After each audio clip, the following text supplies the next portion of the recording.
I'm going into court right now for that for this one from the Verne. Remember, obstruction of a peace officer. So like I said, I signed it with the UCC without prejudice. Okay, and they're gonna say that this isn't a negotiable instrument and all that, and that the banking codes aren't gonna apply. But I just want to show you guys how I'm gonna do this real quick. I'm just gonna get on the ticket with a red marker. Just write it out.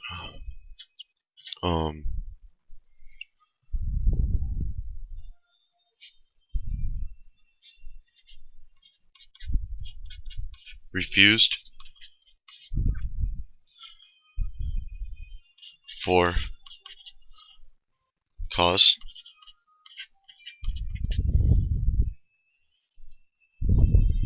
without dishonor.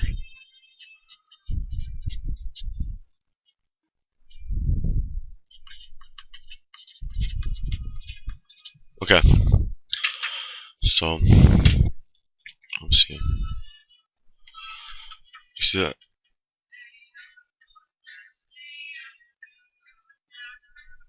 Refused for cause without dishonor.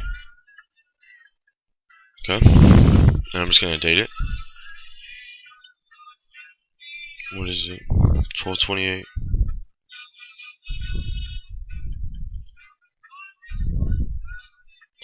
And I'm gonna go into the court and go see the clerk and just submit my affidavit that I already gave him. So then and I go in there and just be like, oh, have you read my affidavit? Motion to quash. So that's gonna be my argument today: is have you read my affidavit? Motion to quash. And then do these charges fall under the category of the nature of a breach of contract, or is there a damaged or complaining party? Is there evidence of a damaged or complaining party? Is there a verified proof that I can see, signed under penalty of perjury? And these are all just questions that I'm going to be asking in between, because this is what they love to do. Like, so Mr. Fleming do this, Mr. Fleming do that. So bam, I always had to come back with a question, because the master asks the questions, the servant answers them. And they don't really record anything anyways. These courts are all, they don't record anything that they don't want on the record. You'll get to figuring that out soon enough to watch. That's why you gotta put everything in on the record yourself and just go in with a recorder and then swear out an affidavit like right after it happens, or write down your notes so that when you go to write your affidavit later about what happened in the court, then bam, then you have it. The other one that I always like to use is where you come in with alright, watch. Okay. I used to do this one where I would just go into court and just say to the judge, do I have the right to a fair trial? And they say, yes, you do. And you go, okay, can there be a fair trial if there's a conflict of interest? And they're going to say, no, but there's no conflict of interest, right? So you're going to say, okay, well, who's the plaintiff in this matter? And they're going to say, the state of California, or the people of the state of California. And you go, okay, who do you represent here? And because this is all going on the record, right? So, bam, who do you represent? You're asking him who he represents. He's gonna say no one. It's supposed to be like a referee, just playing the parts, like playing the field in between. So he's not really supposed to be on your side, and he's not supposed to be on their side. He's just supposed to be an objective observer. So then you say, okay, well, who do you represent here? He's gonna say no one. So you say, okay, well, are you an employee of the state of California? And then he's either gonna say yes and try to play it off like, oh, well, I'm an employee of the county, or like sometimes they like try to play it off like it's no big deal. But I've had them get up and run out the room before too. So, but that's a way that you can show right there. So then your next statement would be, well,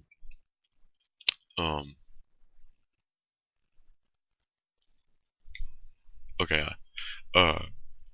well,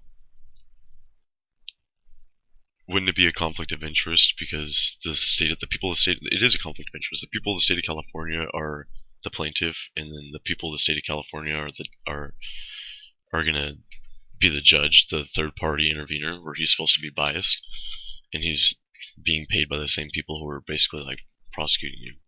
So you don't even have the right to a fair trial. There's a conflict of interest. He's a party to the action, correct? So there you go. And the other one I wanted to have was, isn't it true?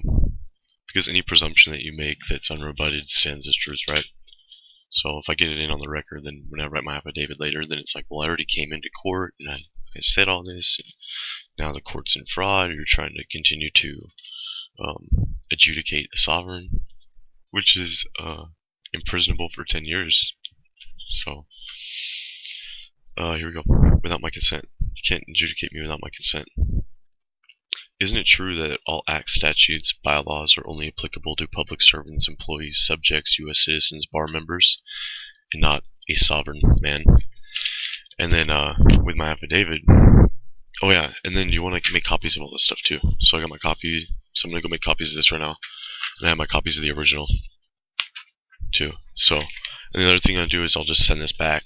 See, without dishonor, I want to remain in honor. That's why I'm showing up for the court date, and I'm appearing for the person. Christopher Fleming, I'm here regarding that matter. Well, who are you? Well, I'm the man. I was the man that was arrested there that night. You know? Bam. So, well, if you're not Christopher Fleming, sit down.